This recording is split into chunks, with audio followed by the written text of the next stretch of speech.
Alors, comment est-ce que tu m'entends? Je vois rien déjà. J'ai rien. Ok. Là. Oui, vas-y.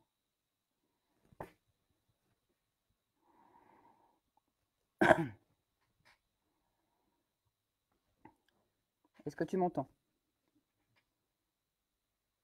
Mets le son pour voir. Ouais.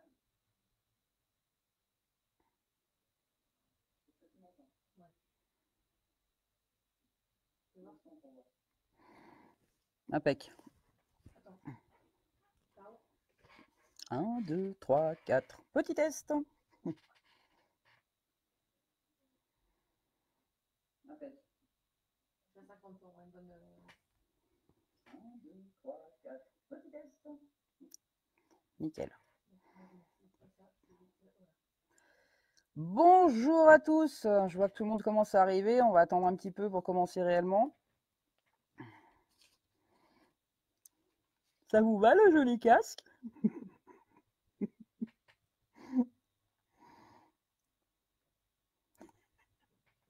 Un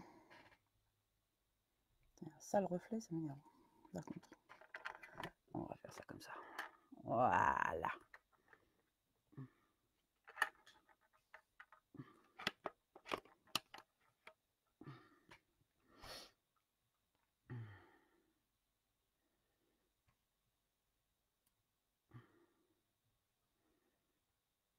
Il claque le casque. Excellent. Ouais, c'est clair.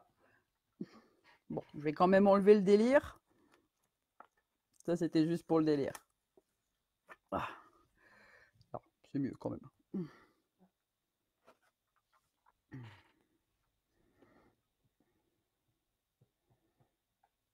Finalement, je vais pas laisser la visière. C'est pas grave.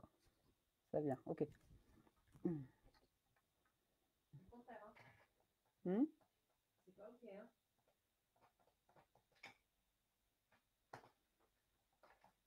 Si, ça va, rien.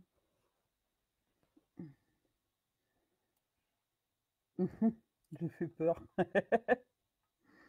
Oui, casque. Mon casque qui prend la poussière en ce moment. Ah, fermeture rapide. L'ouverture, non.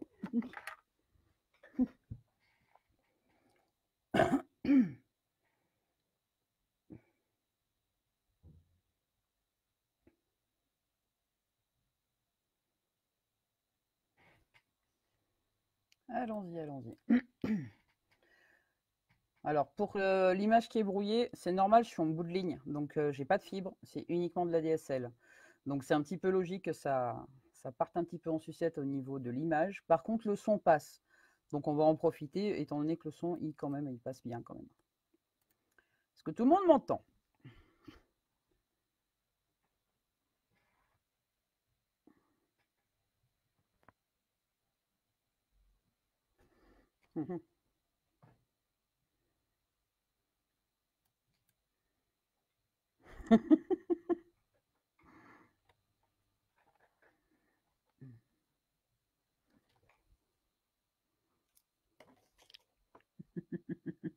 Oui.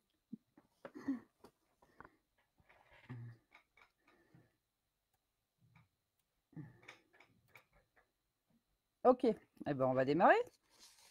Du coup, nous sommes combien là? Il est 20h02, on va attendre un petit peu encore. Combien vous êtes? 1, 2, 1, 2, 3, 4, 5, 6, 7. 7. 7. Allez. On y va, c'est parti. Au niveau de l'armement, donc, on va commencer par des choses basiques, c'est-à-dire tout ce qui est les catégories d'armes, déjà à la base. Donc, vous pouvez prendre de quoi noter, hein, au cas où je vais aller tranquille. Je vais aller vraiment très tranquille. On va commencer par les catégories d'armes, d'accord? Donc, les nouvelles catégories d'armes, c'est comment dire, ça a été mis dans le code de la sécurité intérieure. Donc ça, les articles, c'est pas la peine de les retenir. Pour information, c'est 311-2 à 311-4. Pour les dispositions générales, au niveau du L et au niveau du R 311-2 à R 311-4, pour tout ce qui est le classement général vraiment des armes. Ça, c'est pas vraiment des articles qu'il faut conserver, qu'il faut garder en tête. Il faut juste savoir uniquement que ça a été rebasculé. Ça a été rebasculé dans le code de la sécurité intérieure. Donc les catégories, on va commencer les catégories. Catégorie A. Catégorie A, c'est tout ce qui est armes de guerre. Donc Kalachnikov, qu'est-ce qu'il y a d'autre? Les tanks, éventuellement. C'est vraiment de l'arme de guerre. Donc, je vous ai préparé quelques bricoles. La grenade en fait partie. Bon, c'est une grenade d'entraînement, démilitarisée, vous inquiétez pas. Elle peut pas péter celle-là. La grenade, catégorie A. Ce sont des armes de guerre. C'est vraiment pour que vous gardiez en tête que c'est des armes de guerre, vraiment. À savoir que, au niveau armes de guerre, vous avez aussi les matériels qui sont considérés... Ah, punaise, c'est pas grave. C'était mon verre d'eau qui vient de se casser la gueule. Hop là. Ouais, je le refais. Donc, les armes de guerre. Putain, je fais tout tomber aujourd'hui. J'ai les mains en chocolat, les enfants. Au secours.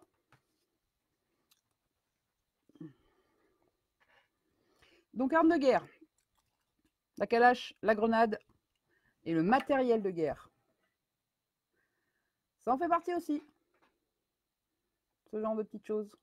Les masques à gaz. Ça s'appelle du matériel de guerre. Voilà pour la catégorie A. Catégorie B, qui nous intéresse parce qu'on est quand même à l'intérieur. Est-ce que je pourrais avoir une éponge, s'il te plaît? Oh, tu me barres tout. C'est épique ce soir, épique. La catégorie B qui nous intéresse. Alors nous, en PM, nous avons droit à plusieurs catégories. Donc la catégorie B en fait partie. Au niveau de la catégorie B, nous avons plusieurs bricoles.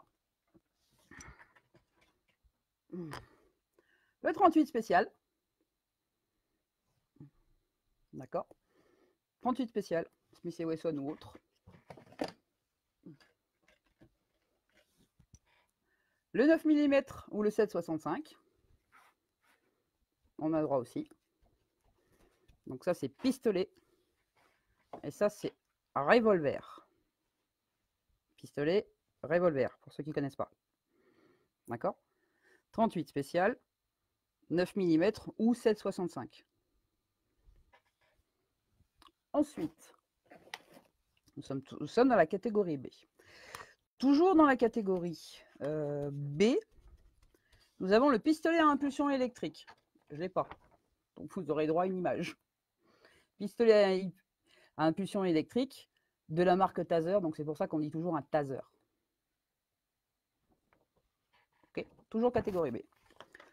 Ensuite, nous avons en catégorie B la grosse gazeuse. En général, elle a cette taille-là.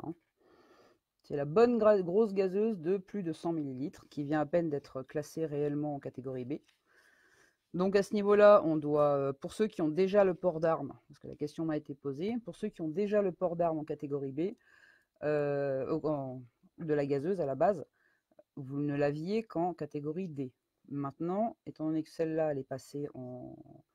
Les plus de 100 ml sont passés en catégorie B. On a 1 an, pour ceux qui ont déjà le port d'armes, on a 1 an pour aller passer la formation, pour savoir appuyer sur le bouton. Voilà, c'est comme ça que ça se passe maintenant. Réglementation oblige. Donc ça, c'est toujours catégorie B, les bombes gazeuses de plus de 100 ml. Donc ça, c'est pour tout ce qui est catégorie B. On en a encore en catégorie B. On a le flashball à canon superposé. Pareil, je ne l'ai pas sur moi, donc vous aurez droit à l'image. Le canon superposé. Donc, la particularité, c'est qu'il est... Super l'image. Le canon superposé. Ah, maintenant oui. Allez, canon superposé.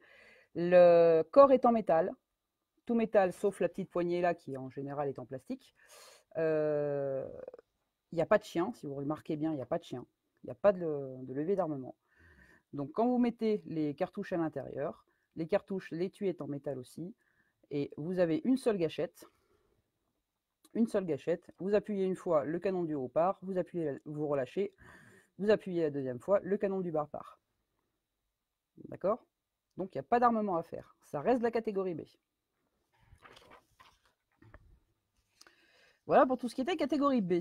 Au niveau de la catégorie D, au niveau catégorie D, on a vu tout à l'heure les bombes à gaz qui étaient passées en B.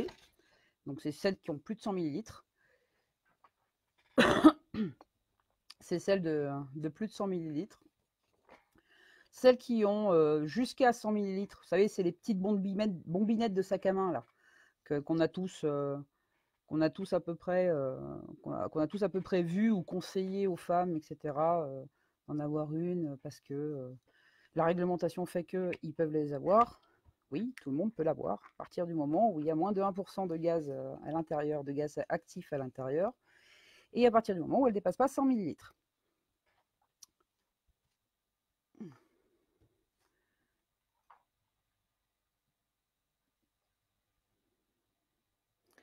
Pour Ludo, je vais juste poser un petit peu pour répondre à Ludo. Ludo, les CNFPT sont en train d'organiser la formation pour les bombes lacrymo de plus de 100 ml. Le problème, c'est que ça prend du temps à organiser tout ça. Il faut qu'ils aient du temps, il faut qu'ils aient de quoi faire l'entraînement et tout ce qui va bien, quoi. Malheureusement, c'est ça. À savoir que normalement, on devrait avoir aussi une formation SINO qui n'existe toujours pas au niveau du CNFPT. Ils n'arrivent pas à la mettre en place. Donc du coup, les SINO vont aller s'entraîner ailleurs, dans des centres spécialisés en chiens de police et surtout agrémentés, entre guillemets, agréés par l'État, quoi. Tout simplement. Donc on reprend les catégories D. Donc catégorie D, on a dit les petites bombinettes de sac à main pour ce qui est de la petite gazeuse de 100 ml. D'accord. Nous avons également le projecteur, le fusil hypodermique en fait. Fusil hypodermique qui ressemble, ça dépend vraiment, hein. C'est un petit peu de ça. Si l'image veut bien, voilà, merci. Voilà, projecteur hypodermique, hein, ça ressemble un petit peu à un truc de paintball pour certains types. Après, ça peut très bien avoir, ça va ressembler à un fusil de chasse. Il y a plusieurs choses différentes à ce niveau-là qui existent. À savoir que la préparation de la seringue qui est à l'intérieur est faite par un vétérinaire selon le poids et le type d'animal qu'il y a à neutraliser. Pas très évident à garder parce qu'il faut garder, il y a des normes de température à respecter pour la conservation, il y a plein de choses à faire. Donc c'est pas vraiment une arme, je dirais, courante dans les PM. Certains en sont dotés, mais c'est pas courant. Donc on est toujours en catégorie D. Au niveau de la catégorie D, vous avez la bonne vieille matraque télescopique. J'ai oublié la mienne dans mon gilet tactique. La bonne vieille matraque télescopique. Je ne sais pas si on va voir parce que l'image n'arrête pas de sauter, ça m'énerve. Voilà, ça se voit plus ou moins. La matraque télescopique, pareil, elle est en catégorie D. Voilà, matraque télescopique. Ensuite, nous avons j'en ai encore, hein, le bon vieux tonfa. Celui-là, je n'ai pas oublié. Le bon vieux tonfa, donc le nom officiel, c'est bâton à poignée latérale, tout simplement. Après, il existe plusieurs choses au niveau de la matière. Mais ça, c'est un tonfa. Voilà. Ensuite, nous avons... Eh bien, c'était déjà tout pour la catégorie D. On peut déjà ressembler à un joli porte-avions quand même. Hein. Au niveau de la catégorie C, qui vient avant la D forcément, on en a une. C'est le flashball. Ah, il y en a un autre. Flashball, canon juxtaposé, donc l'un à côté de l'autre. D'accord. Un levier d'armement là, un chien, ici, qu'on tire en arrière pour armer. Ça arme les deux. Et là, il y a deux gâchettes. Donc quand on va appuyer sur la première gâchette, c'est un canon qui part. Deuxième gâchette, c'est l'autre qui part. Celle-là, elle me pose des problèmes de légitime défense. Il faut armer avant de tirer. Donc on a l'intention de tirer. À savoir que tout est en plastique. Vraiment, c'est que du plastique, on dirait vraiment un jouet. Les étuis, les cartouches là, qui vont à l'intérieur, les étuis sont en plastique aussi. Et la seule différence avec l'autre, c'est que la charge de poudre dans l'étui plastique qui fait partir la baballe, eh ben, elle est beaucoup plus réduite en fait. Voilà pour tout ce qui est armes réservées au PM qu'on peut porter. Alors je vous vois venir déjà sur le petit couteau à la ceinture. Est-ce qu'on peut porter le petit couteau pour aller couper les ceintures et faire plein de choses? Théoriquement, non. Pratiquement, on arrive toujours à le justifier. Justement, pour couper la ceinture de sécurité, pour pouvoir découper des choses sur le terrain, ben, on est quand même obligé d'avoir quelque chose, quoi. Parce que, franchement, avec toutes les armes qu'on a, il n'y a rien qui permet de couper, quoi. Ça tenait qu'à moi, je tournerais avec mes sabres ou mes couteaux. Bon, c'est autre chose. Quoi qu'il en soit, voilà pour ça. Ensuite, est-ce que vous avez des questions là-dessus? Déjà à la base. On va y aller tranquillement.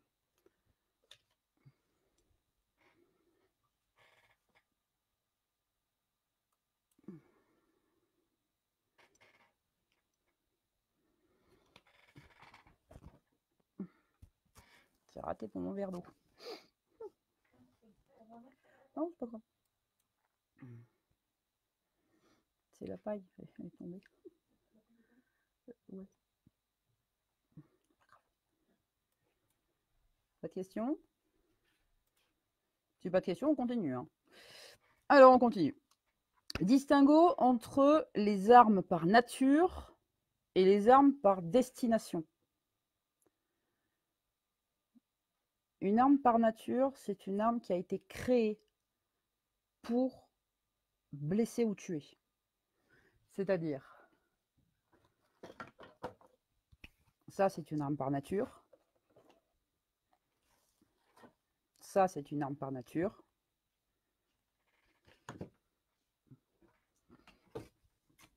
Ça c'est une arme par nature.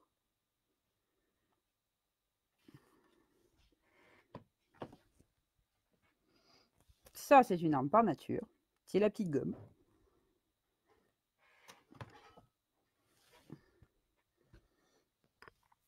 Ça c'est une arme par nature.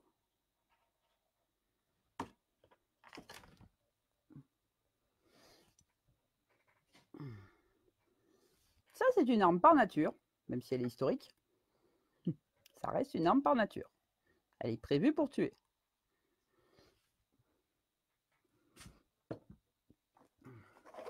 Ça aussi, c'est une arme par nature. Elle est prévue pour blesser. Ou tuer si on s'en sert un peu fort. Ça, c'est une arme par nature.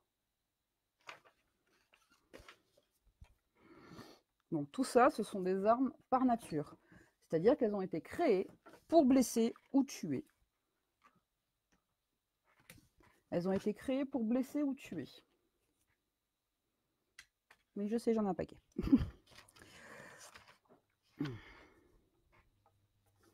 Pas toutes fonctionnelles, bien sûr.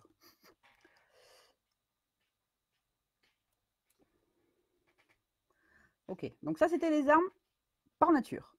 Maintenant, les armes par destination. Merci. Les armes par destination.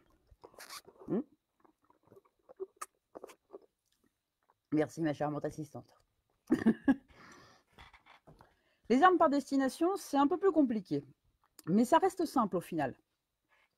Les armes par destination, c'est surtout quelque chose que vous pouvez utiliser au quotidien. Je vous casse la tête avec ça, c'est une arme par destination. Je vous tape la tête avec ça. Oui, c'est une perceuse.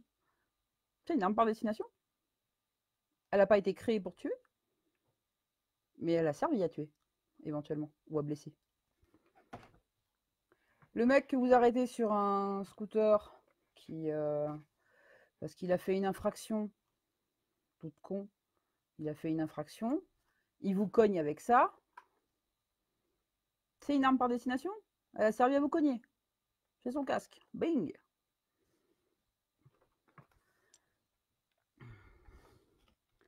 La plus belle des armes par destination. Le stylo. Le stylo, le crayon, tout ce que vous pouvez prendre, une chaise, une table. Si vous vous en servez pour taper sur quelqu'un ou que quelqu'un s'en sert pour vous taper dessus, ça reste une arme par destination. Le chien en est une également. Parce qu'à la base, il n'a pas été créé pour tuer ou blesser, hein, ça reste un être vivant.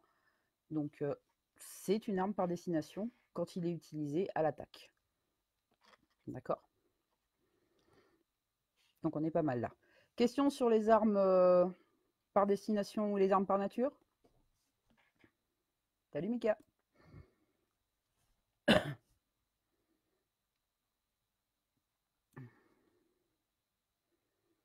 Le marteau, parfait David. Le marteau est une arme par destination aussi. Il a voulu te frapper le crâne avec. J'ai oublié de le sortir en plus. Arme par destination.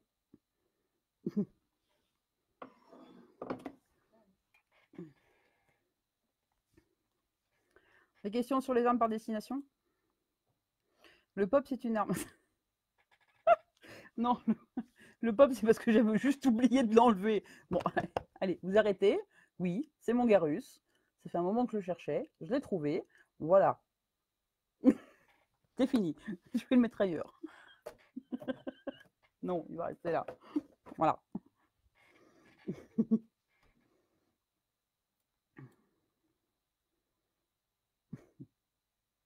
La voiture également, Teddy, c'est une arme par destination aussi.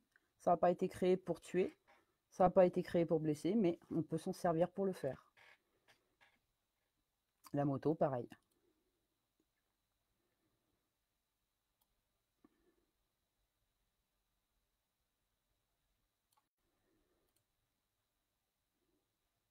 Mais je suis un petit peu atypique, moi. Des questions?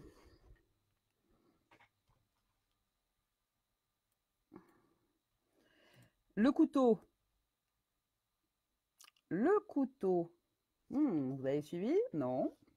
Le couteau. Un de mes petits couteaux. Le couteau, qu'il soit de cuisine ou qu'il soit prévu comme ça, ou couteau de n'importe quoi, ça reste une arme par nature. Elle a été créée pour blesser ou tuer. Même si c'est un couteau de cuisine, ça reste une arme. Par nature. C'est sa nature. C'est sa nature d'être une arme. Tuer ou blesser.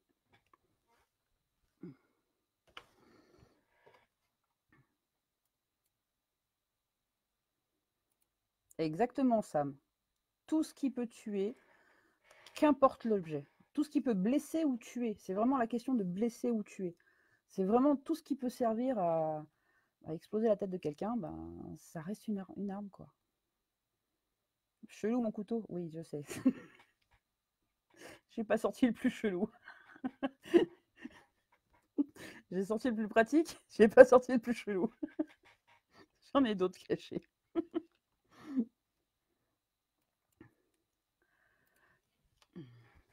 Pour ceux qui connaissent, regardez Riddick, les chroniques. Pour le couteau.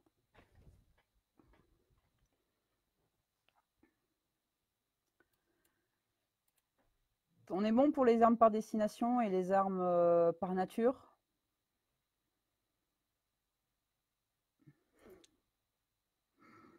Ouais, c'est sympa comme cure-dent, surtout quand je coupe la viande avec, c'est génial. Ça coupe super bien. Ok, on est bon, je pense. Arme par destination, arme par nature, je pense qu'on est bon.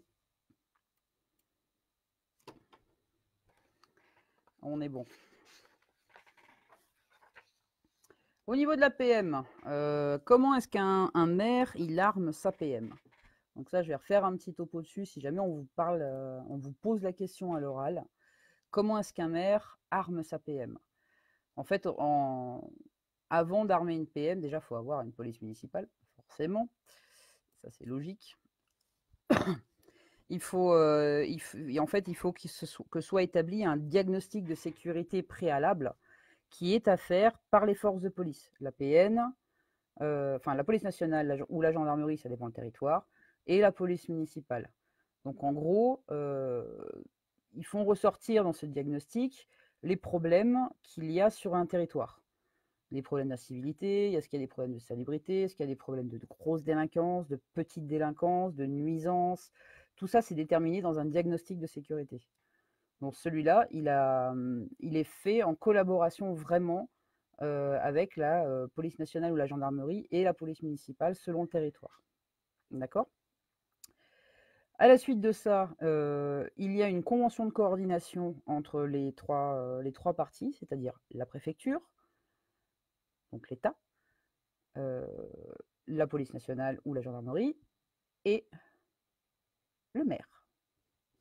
Par intermédiaire de sa PM forcément, mais c'est lui qui signe à la fin. C'est deux en fait. Désolé. C'est la préfecture, c'est égal aux forces de sécurité de l'État. C'est-à-dire que la préfecture va signer pour la police nationale ou la gendarmerie. Je le refais. Donc la convention de coordination est signée par la préfecture qui représente les forces de sécurité de l'État, police nationale ou gendarmerie. Bien sûr, après avis procureur, le procureur n'a qu'un seul avis dans ces cas-là. Et le maire et sa police municipale. Donc c'est vraiment ces parties-là qui signent la convention de coordination. Convention de coordination, elle est là vraiment pour organiser le service, la bonne entente, je dirais, entre la police nationale ou la gendarmerie sur le territoire et la police municipale. Comment est-ce qu'ils vont travailler ensemble pour justement faire de la sécurité et résoudre des problèmes qui ont été soulevés par le diagnostic de sécurité? C'est comme ça qu'ils fonctionnent et qui se coordonnent un petit peu à ce niveau-là.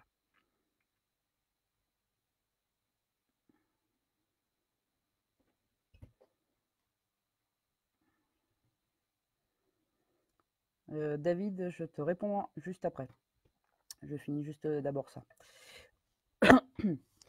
Donc la convention de coordination est obligatoire si le maire veut que sa PM travaille de nuit et s'il veut l'armer, quelle que soit l'arme. Quelle que soit l'arme. Si c'est juste la petite bombinette de sac à vin, ça va. Si c'est celle-là, ça reste une arme. Donc il faut une convention de coordination pour ça. Pour le tonfa ou la trique, c'est pareil. Pour le tonfa, c'est pareil. Il faut la convention de coordination. Qu'il y ait un ou 20 agents, c'est pareil. Armement et travail de nuit égale convention de coordination.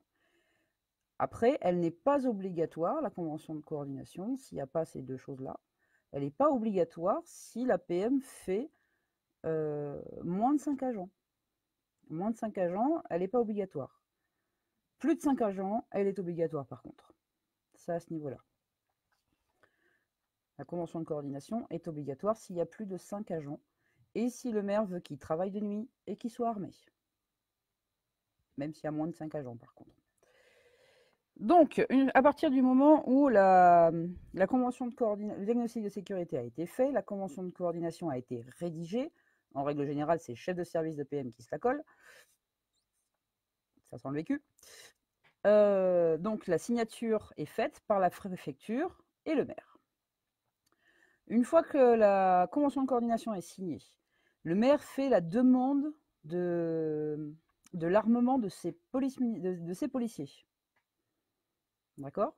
Forcément, ils sont partis en formation avant. Sinon, pas d'armement. Hein. Pas de formation, pas d'armement. Hein. La préfecture refusera complètement. Donc,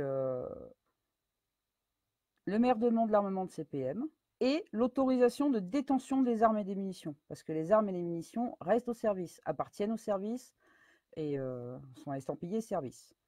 Vous n'avez pas le droit de la ramener chez vous le soir, c'est pour ceux qui se poseraient la question. Niet.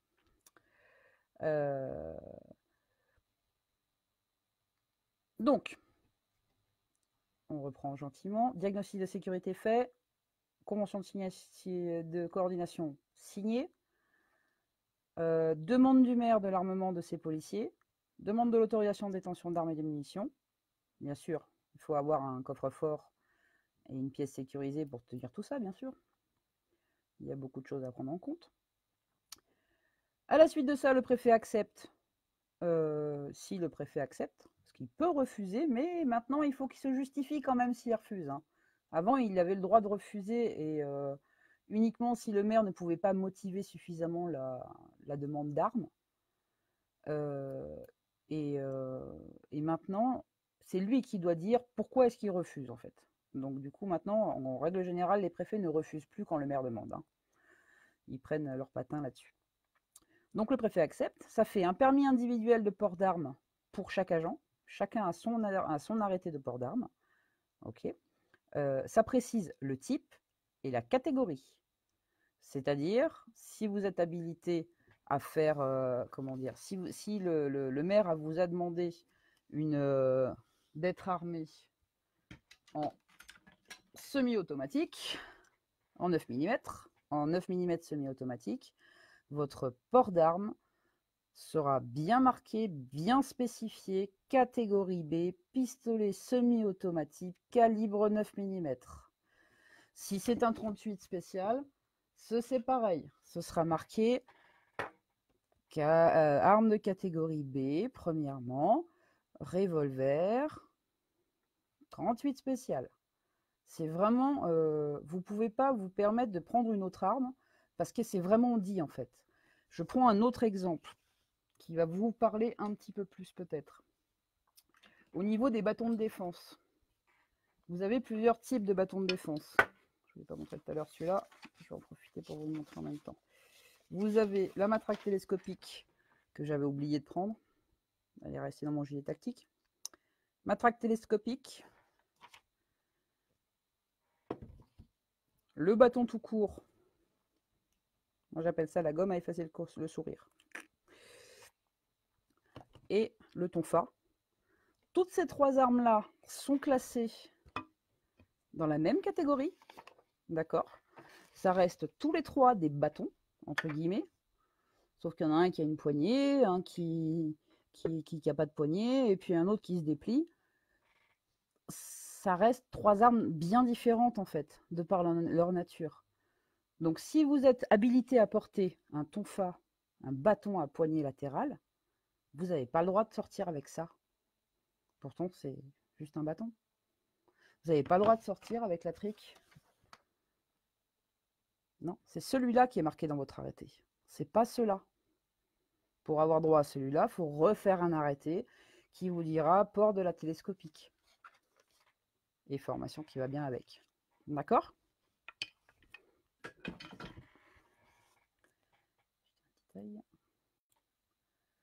Alors, Ludo, oui. Munitions et armements séparés dans un coffre-fort bien mis dans une pièce sécurisée eux-mêmes. Hein. Il faut une armoire forte pour tout ce qui est revolver ou pistolet, une armoire forte pour tout ce qui est munitions, une armoire forte pour tout ce qui est bâton et une armoire forte pour tout ce qui est gazeuse. En général, les gazeuses et les bâtons, on les met ensemble. Plus ou moins. Mais vraiment, les cartouches à part des revolvers. Ça, c'est systématique. Que ce soit des cartouches de pistolet à impulsion électrique, donc de taser, ou des cartouches de revolver ou de pistolet semi-automatique. C'est exactement la même chose, même pour celle de flashball, il faut qu'elle soit vraiment tout ensemble au final. Donc, voilà pour ce qui est de l'armement. Si le maire, maintenant, refuse d'armer sa PM, malheureusement, c'est... il n'y a pas grand-chose à dire, le préfet n'a rien à dire, hein, c'est le maire qui décide. Je vais regarder un petit peu les questions. Hop. Alors, munitions à armement séparé, oui. Autorisation pour chacun, oui. Autorisation de port d'armes individuelle, en fait. La mairie, t'es dit, la mairie, elle va avoir l'autorisation de détention d'armes, enfin d'achat, de détention, d'accord. Donc, elle va le mettre forcément dans un coffre-fort. Une fois que c'est dans le coffre-fort, chaque agent a son arrêté individuel de port d'armes, tout simplement. L'arrêté est délivré en fonction, Mika, l'arrêté est délivré en fonction de l'armement de la collectivité, oui. C'est-à-dire que si la collectivité, elle a pas, si la collectivité, elle a juste la gomme à effacer le sourire, le bâton basique, et qu'au final, vous voulez porter ça, bah, vous n'avez pas le droit de ramener le vôtre. Hein. Sort de question. La mairie vous fournit ça, vous avez l'arrêté pour ça, vous portez ça. Vous ne pouvez pas porter ça. Et à contrario, si vous avez l'arrêté pour ça, vous ne pouvez pas porter ça. Même si la mairie a les deux dans le coffre. Vous avez un arrêté de port d'armes individuel. Si la mairie possède les deux dans le coffre, s'il y a les deux au poste, que ce soit le tonfa ou la tricasse, si vous avez les deux dans le poste, si vous en avez, si votre port d'armes dit bâton à poignée latéral, c'est celui-là que vous prenez. Celui-là, vous ne pouvez pas le prendre, même s'il appartient à la mairie.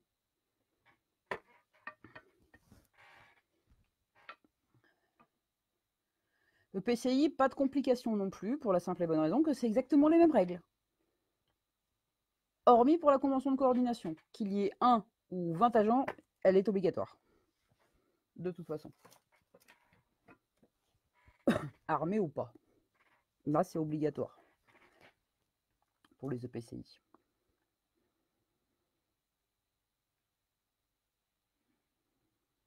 Je remonte un petit peu le fil des questions.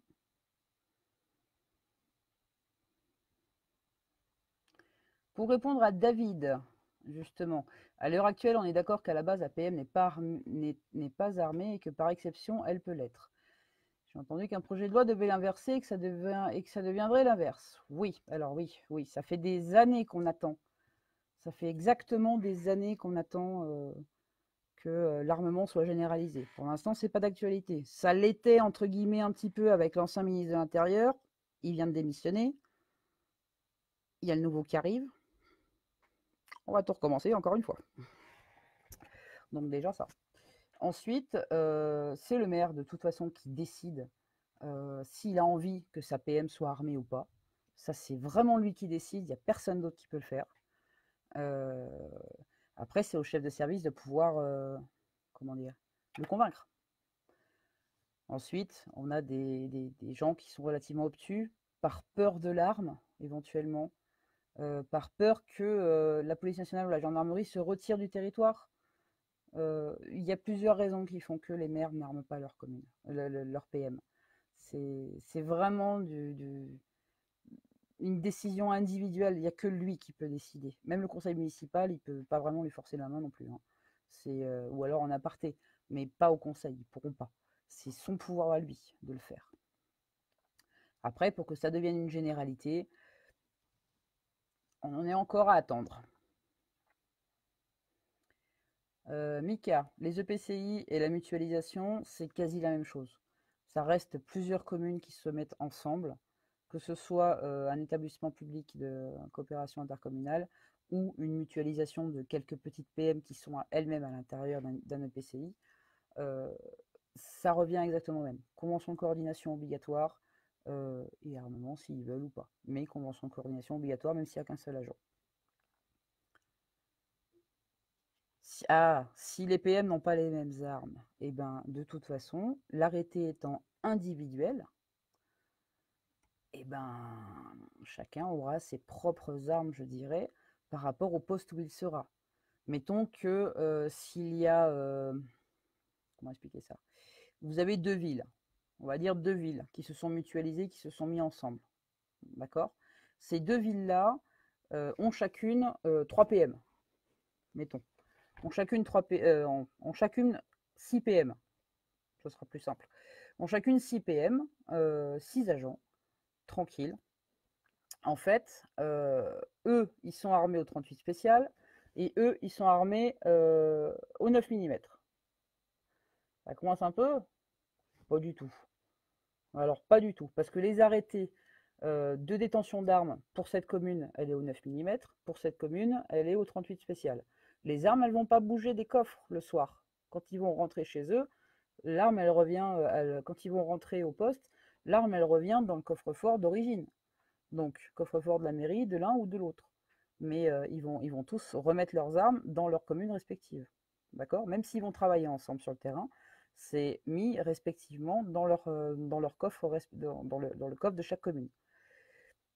Après, ça reste le début d'une mutualisation. Parce que, à la longue, il faut harmoniser les salaires, il faut harmoniser l'armement, il faut harmoniser le matériel pour que ça se ressemble tout, quoi, que ce soit harmonieux et que ce soit logique.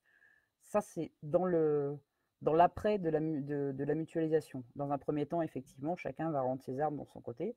Et après, éventuellement, il n'y aura qu'un seul poste qui détiendra les armes. Mais là, vous embarrassez pas là-dedans, ça sert à rien.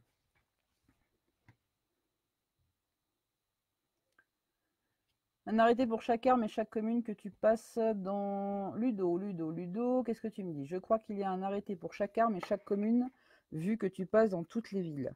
Alors, l'arrêté de port d'armes, justement, il va être refait au niveau préfectoral, effectivement, pour te donner le droit d'aller avec tes armes sur toute l'étendue de la compétence, de ton territoire de compétence. Si ton territoire, c'est 2 communes, tu pourras aller sur les 2 communes. Si c'est 6, tu pourras aller sur les 6. Si c'est 1, bah, tu n'iras que sur une, forcément.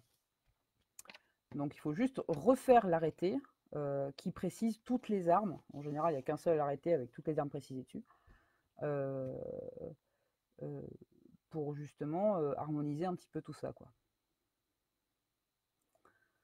David. Quelques brigades. Alors, chez nous, pour le moment, seules quelques brigades spécifiques sont armées. Ça veut dire que le maire, qui est justement l'ancien ministre démissionnaire, a demandé pour ces brigades précisément, ou qu'il a demandé pour toute sa PM, et c'est une décision interne d'en équiper que quelques-uns. Ouh, alors ça, c'est...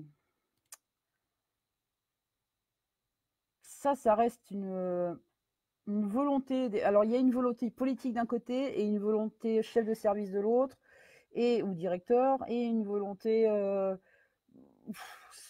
ça dépend vraiment... ça dépend vraiment de où est-ce qu'on veut amener sa PM, par exemple. On peut très bien dire, les agents spécialisés en moto, ils seront armés, ceux de la nuit seront armés, ceux de la journée, non, j'en veux pas armer la journée. Ça reste une volonté politique, c'est le maire qui décide à la fin de toute façon.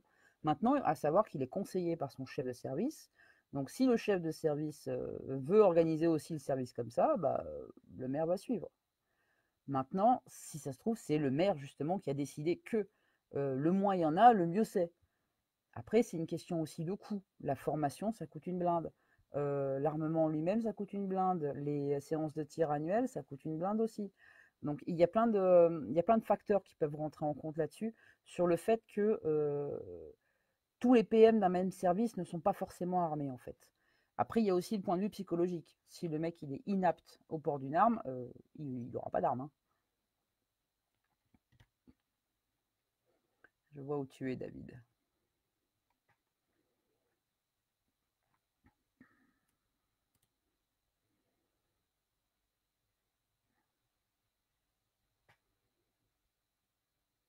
Alors, vous avez des petites questions là-dessus? Donc là, c'était vraiment comment est-ce qu'un maire arme sa PM et quelles sont les armes, comment les arrêter, ça marche en fait.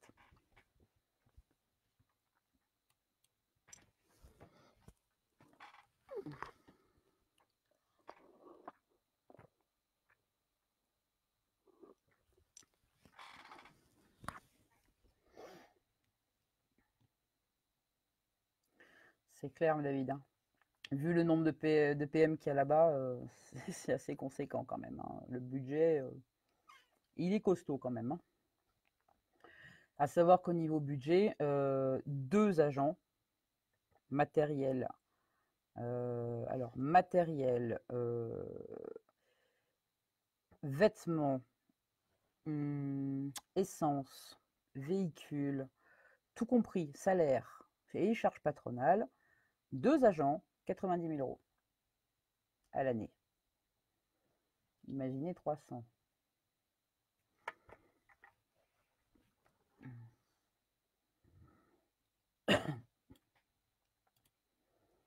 Ok.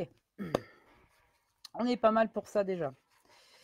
La demande d'armement, c'est fait. Les formations, toc, toc, toc. À savoir que les formations sont obligatoires. Hein, je ne le dirai pas autrement. La formation est obligatoire. La formation continue aussi également. Donc, c'est 2 tirs par an, 50 cartouches. 2 tirs par an, 50 cartouches.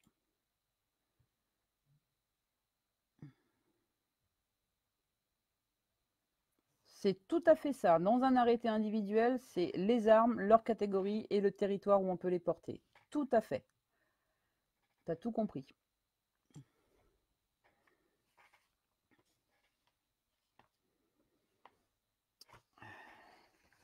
Au niveau...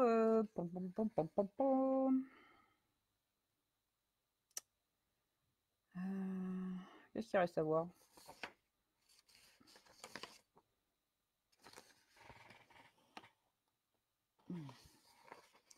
Ok. Est-ce que vous avez des questions déjà là-dessus?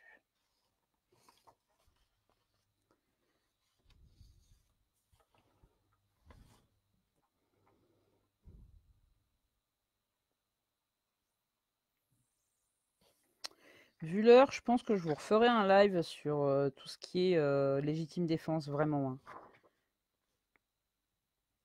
Parce que là, c'est un autre débat, un peu plus long aussi, accessoirement. Qu'est-ce que vous en pensez?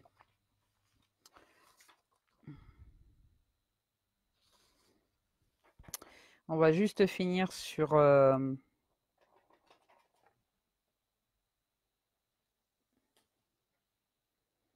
On va juste finir sur le... Comment ça s'appelle?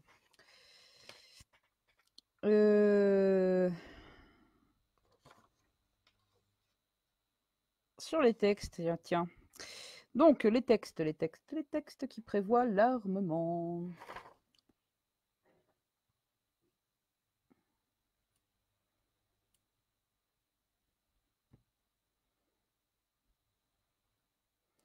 La LD serait nickel, ouais. Mais là, il y en a vraiment encore pour 1 heure à discuter de LD. Donc, qu'est-ce que vous pensez Nous sommes vendredi. Dimanche soir, ça vous irait? Dimanche soir, pareil, hein, 20 h. Ça vous irait pour la LD?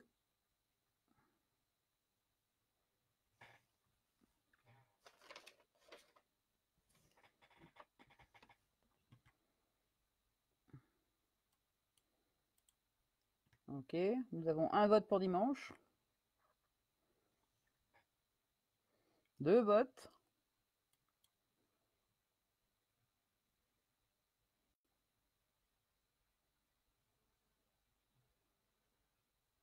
Je t'ai dit, c'est pas grave, tu verras le replay au pire. Il y aura le replay de toute façon, hein, t'ai dit. À savoir que toutes les vidéos que je fais, on les met vraiment en replay complètement à chaque fois, comme ça vous pouvez les relire, quoi. Ok, donc je vous fais la légitime défense dimanche, ce sera plus simple. Parce que là, ce serait vraiment, c'est encore 1 heure, 1 heure et demie, une bonne heure à bosser quand même, hein, parce qu'il y a la légitime défense d'un côté et l'état de nécessité de l'autre. Et pour les gens qui ne connaissent vraiment pas du tout ce genre de choses, je vais quand même pas mal développer. Donc ça va le faire. Je vais pas finir sur les... finalement, je vais pas finir sur les textes. Les textes, je vous les remettrai à part, à côté. Par contre, je vais vous parler de la phrase magique, entre guillemets. Parce que vous aurez une question. Vous aurez une question qui risque de tomber parce que c'est d'actualité vraiment, hein, au niveau de l'armement. C'est qu'est-ce que vous pensez de l'armement en PM? ça, j'insiste sur le fait que sur le groupe du casque, là, vous avez, je l'ai mis sur l'autre, hein, vous avez une phrase magique en fait à dire à tous vos entretiens d'embauche, même l'entretien d'embauche au niveau PM, hein. C'est valable pour tout. C'est une phrase qu'on a travaillée, mais un paquet de temps. On l'a travaillé un paquet de temps, un paquet de fois. Et, comment dire, c'est vraiment la seule qui ressort psychologiquement parlant. Elle passe partout. Mais vraiment, elle passe vraiment partout. Donc en gros, quand on vous demande que pensez-vous de l'armement en PM, vous pouvez répondre tout simplement, un policier municipal est amené à intervenir sur toutes sortes de situations. Et c'est quand même une bonne chose d'avoir à la ceinture les réponses qui sont adaptées à tout type d'agression, dans le respect de la légitime défense, bien sûr. Personnellement, je considère que si je dois avoir à utiliser un armement quel qu'il soit, c'est que soit j'ai échoué dans mon dialogue pour désarmer une situation difficile, soit que mon interlocuteur armé est fermé un peu à toute discussion et que je suis dans l'obligation de sortir une arme. Parce que je considère que c'est un échec personnel quand je dois sortir une arme, en fait, à la base. Parce que pour moi, les premières armes du policier municipal, c'est avant tout son dialogue et son stylo, quoi. Avant toute chose. Si on échoue dans le dialogue, on va être obligé de sortir une arme. Ou alors c'est parce que l'autre derrière, il veut rien entendre. Ça aussi, c'est possible. Mais il faut toujours rester dans le cadre de la légitime défense. Donc la phrase magique, en gros, c'est ça. C'est que pensez-vous de l'armement PM? Un policier municipal est amené à intervenir sur toutes sortes de situations. Il est une bonne chose d'avoir tout ce qu'il faut à la ceinture, les réponses à tout type d'agression dans le respect de la légitime défense, bien sûr. Et que personnellement, je considère que si je dois avoir à utiliser un armement, c'est que soit j'ai échoué dans mon dialogue pour désarmer une situation difficile, soit que mon interlocuteur armé est fermé à toute discussion et que je suis dans l'obligation de sortir une arme. Parce que pour moi, les premières armes du policier municipal sont avant tout son dialogue et son stylo. Et là, vous avez directement la question derrière, c'est quoi la légitime défense? Vous les amenez sur le terrain où vous voulez aller. Et là, en général aussi, ça les assoit parce que ceux qui sont pour l'armement vont voir que tu as la réalité du terrain, donc tu sais qu'il faut que tu aies tout ce qu'il faut à la ceinture. Et ceux qui sont contre l'armement, ils vont entendre « Oh, dialogue, oh, stylo ». Ça va leur plaire à tous, en fait. Que ce soit le psy, que ce soit des mères pour, des mères contre, ça va plaire à tout le temps. C'est vraiment la phrase, le truc à apprendre par cœur, parce que même en vos entretiens d'embauche, vous l'utiliserez après.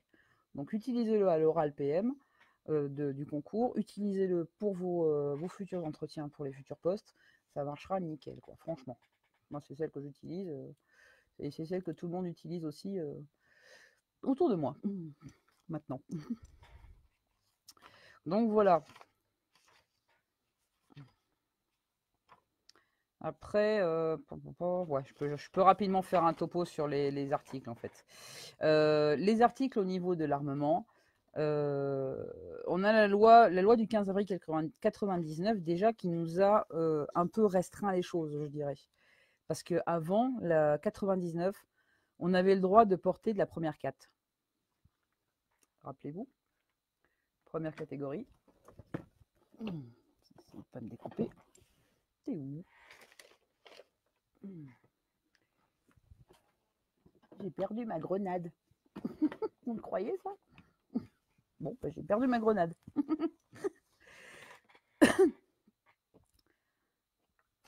C'est sérieux, j'ai perdu ma grenade. Elle a dû tomber en même temps que le verre d'eau tout à l'heure.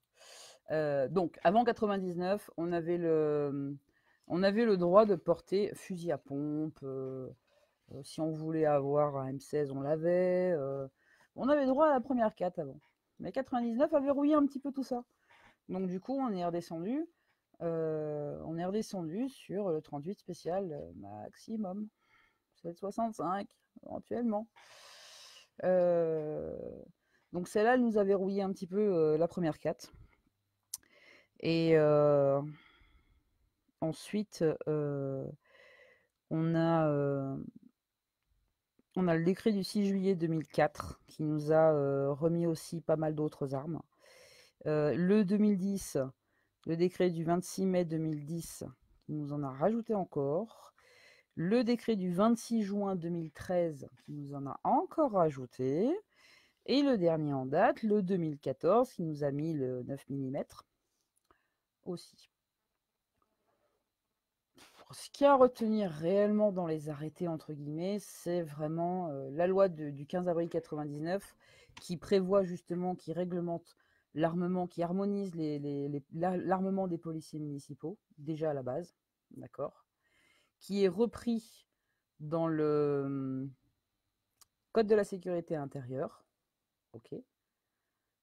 Donc les articles, c'est 511-5, L511-5, L512-4 et R511-11 à R511-34, ainsi que le R542-1 du Code de la sécurité intérieure. Ça, c'est un petit peu indigeste. Hein.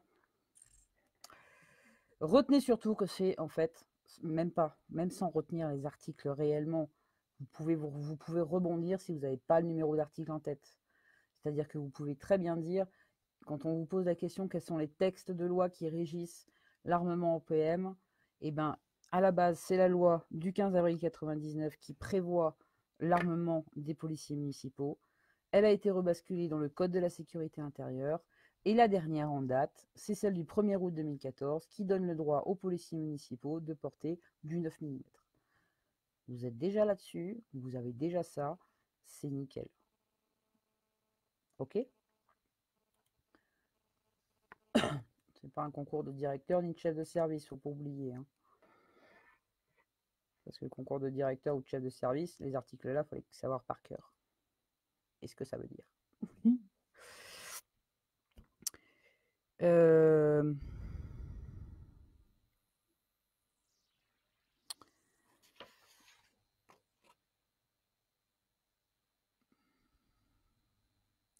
Le reste, on part après au niveau des autres articles qu'il y a à faire, c'est surtout ça part sur la légitime défense vraiment et l'état de nécessité. Donc ça, je ferai vraiment la vidéo dimanche soir là-dessus parce que c'est vraiment particulier, quoi. C'est particulier, ça va être beaucoup plus rempli de débats, dirons-nous. Est-ce que vous avez des questions par rapport à ça? Déjà. Question générale. On va terminer là-dessus. Question générale. Est-ce que vous avez des questions?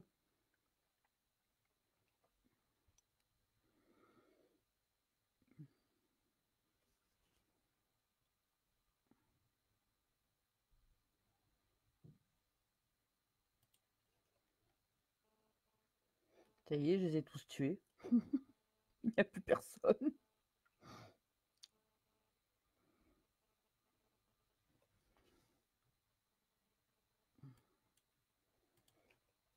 Oh Virginie, tu arrives à la fin.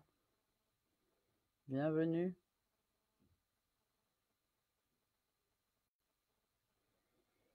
Tu pourras voir le replay. Hein.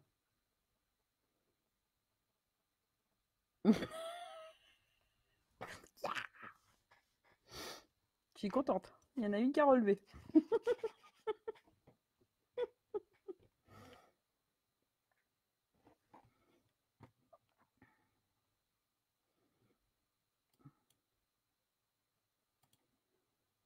On est tout bon?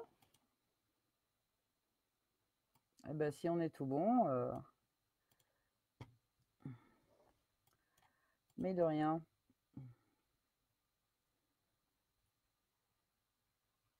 J'aurais aimé qu'il y ait moins de problèmes techniques encore au niveau du son, de l'image, enfin de l'image surtout. De l'image. Parce qu'il y avait quand même pas mal de choses visuelles. Pas de problème Virginie, je sais que c'est les 1 an de ton fils.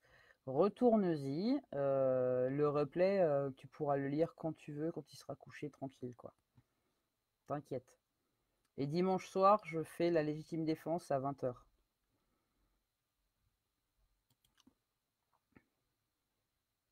Ok? Impec. Merci à tous d'avoir suivi, merci de votre patience, et puis désolé pour avoir renversé mon verre d'eau et tout ce qui va bien. J'espère que Le fait de vous avoir quand même montré quelques armes, ça vous a permis de mieux visualiser les choses et de mieux retenir. J'espère que ça pourra vous permettre de mieux retenir les choses. C'est surtout pour ça que je les ai sorties. Donc vous inquiétez pas, elles sont pas toutes vraies, déjà d'une part, et elles sont pas toutes, comment dire, actives, je dirais. Maintenant, vous ne saurez pas lesquelles. Allez.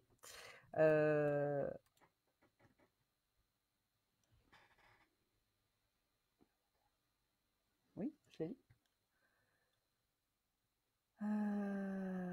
David, plus général, connaître l'OPSI 1 et 2. L'OPSI 1 et 2, il faut juste que tu gardes en tête uniquement ce qui a été, ce qui a donné l'amélioration. Je la refais. Au niveau de l'OPSI 1 et 2, uniquement avoir en tête quels sont les sujets qui ont intéressé la police municipale. L'OPSI 1, je crois que c'était l'armement, il me semble, et 2, ça doit être le dépistage d'alcoolémie et de stup de mémoire. Je regarderai ça, je te redirai, David. Mais il faut juste savoir que l'OPSI 1 et l'OPSI 2, qu'est-ce qui concerne les PM dans chaque truc. Connement, mais vraiment petit quoi, hein. Juste savoir que ça existe, les dates de l'OPSI 1, les dates de l'OPSI 2, et puis savoir qu'est-ce que ça a fait au niveau des... qu'est-ce que ça a apporté de plus au PM. Connement. Voilà, voilà. Merci à tous d'être là, d'avoir été là, et de votre patience. Bonne fin de journée. Voilà, voilà.